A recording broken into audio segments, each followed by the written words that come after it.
இன்றைக்கி லக்ஷ்மி ஸ்ரீ சமையலறையில் ஒரு ஹெல்த்தியான டிஷ் பார்க்கலாங்க. ஒரே மாதிரி செய்யாத டிஃப்ரெண்ட் டேஸ்ட்டில் செய்யலாங்க. சோளம் பச்சைப்பயிர் இதை வச்சு நம்ம ஒரு டிஷ் செய்யலாங்க. அது எப்படி செய்கிறது, என்னென்ன தேவைன்ட்டு பொருள் பார்க்கலாங்க.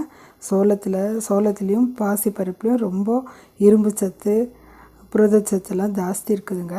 அதனால் இது ரெண்டையும் வச்சு நம்ம ஒரு டிஷ் செய்யலாம்.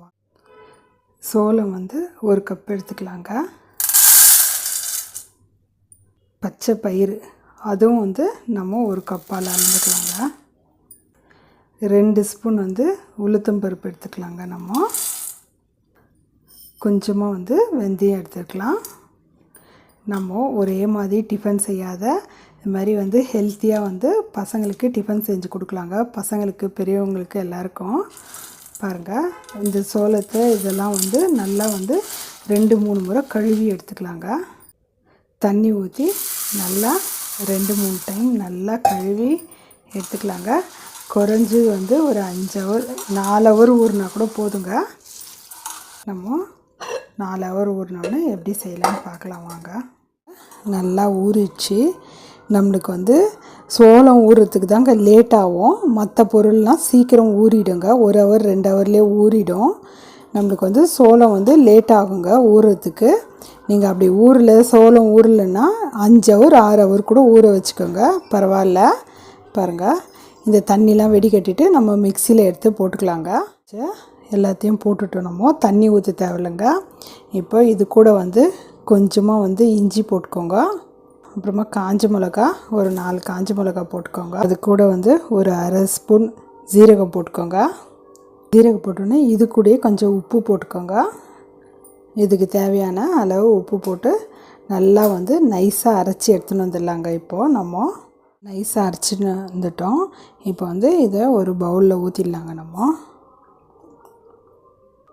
மிக்ஸி அலம்பி கொஞ்சம் தண்ணி ஊற்றிக்கலாங்க. நம்ம பாருங்கள், தோசை மாவு பதத்துக்கு நம்ம நல்லா கலக்கலாங்க. எப்போவுமே நம்ம ஒரே மாதிரி அரிசியில் தோசை சுடுறதோட இது டிஃப்ரெண்ட்டாக டேஸ்ட் இருக்குங்க. சோளம் உடம்புக்கு அவ்வளோ நல்லதுங்க.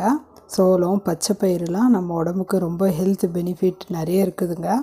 அதனால் இந்த மாதிரி தோசை சுட்டு கொடுங்க குழந்தைங்களுக்கு. கலக்கிட்டு தோசை மாவு பதத்துக்கு கரைச்சி எடுத்துக்கலாங்க. தண்ணி பத்தலை, இன்னும் கொஞ்சம் தண்ணி ஊற்றிக்கிறேன். நான் நல்லா கலக்கலாங்க. உப்பு எல்லாம் போட்டுக்கிறோம். அதனால தோசை மாவு பதத்துக்கு நம்ம நல்லா தண்ணி ஊற்றி கரைச்சிக்கலாங்க. பாருங்கள், நம்ம தோசை தவா வச்சுட்டு இப்போ இந்த மாவை நம்ம ஊற்றிக்கலாங்க.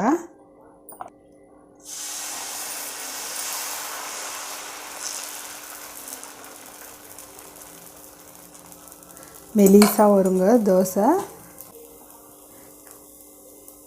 எண்ணெய் ஊற்றிக்கோங்க. நம்ம புளிக்க வைக்க தேவையில்லைங்க. நம்ம அப்படியே ஊற்றலாம். தோசை மெலிசாக நல்லா வருங்க. தோசை டேஸ்ட் ரொம்ப நல்லா இருக்குங்க. நீங்கள் குழந்தைங்களுக்கு காலையில் செஞ்சு கொடுக்கணுன்னா நீங்கள் நைட்டே ஊற வச்சுருங்க. ஊற வச்சுட்டு நம்ம டக்குன்னு மிக்சியில் அரைச்சிட்டு உடனே ஊற்றி கொடுக்கலாங்க. டேஸ்ட் ரொம்ப நல்லா இருக்குங்க. சோளம் அவ்வளோ நல்லதுங்க உடம்புக்கு. அதே போல் பச்சை பயிரும் ரொம்ப நல்லது நம்ம உடம்புக்கு. நம்மளுக்கு சுகரு பிபி அளவெல்லாம் நம்ம கண்ட்ரோல் கொண்டு வருங்க. ஒரே மாதிரி நம்ம தோசை சுடாத அரிசியில் இந்த மாதிரி பயிர் வகைங்களை பச்சை பயிர் ரொம்ப உடம்புக்கு நல்லது. இரும்பு சத்து புரோட்டீன் எல்லாம் நிறைய இருக்குதுங்க. இந்த மாதிரி நம்ம குழந்தைங்களுக்கு தோசை சுட்டு கொடுத்தோம்னா விரும்பி சாப்பிடுவாங்க. பெரியவங்களும் சரி சின்ன பசங்களும் சரி விரும்பி சாப்பிடுவாங்க. தோசை டேஸ்ட் ரொம்ப நல்லா வருங்க.